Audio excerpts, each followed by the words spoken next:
आहे कंदकोट मां। कंदकोट लग कचे जे ॾोहारनि जूं पक्के में कारवायूं तेज़।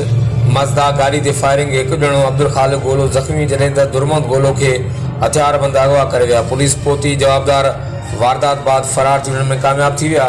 मिलियल ॼाण मूजिबि कंदकोट लग बी सेक्शन थाणे जी हद कंदकोट ठुल रोड सब्ज़ोई लाड़े वटां रात देर सां दौरान ईंदड़ वींदड़ मुसाफ़िर गाॾियुनि खां फुर दौरान मज़ाहिमत ते मज़दा ड्राइवर अब्दुल खालिक गोलो खे गोलियूं हणी सख़्त ज़ख़्मी करे छॾियो, जॾहिं त मज़दा क्लीनर दुरमंत गोलो खे हथियारनि जे ज़ोर ते अगवा करे कचे तरफ़ खणी फरार थी विया। ज़ख़्मी अस्पताल दाख़िल। कश्मीर पुलिस कार्रवाई शुरू कर ॾिनी। मूवी क्लीनर जे घर में रोज़गारो मतल आहे। ॿिए तरफ़ ड्राइवरनि रोड ते मुसाफ़िर गाॾियूं बीहारे बदअमनी ख़िलाफ़ एहतिजाजन रोड बंदि करे छॾियो आहे। हर वक़्तु आगाहण लाइ ॾिसंदा रहो GTN वेब न्यूज़।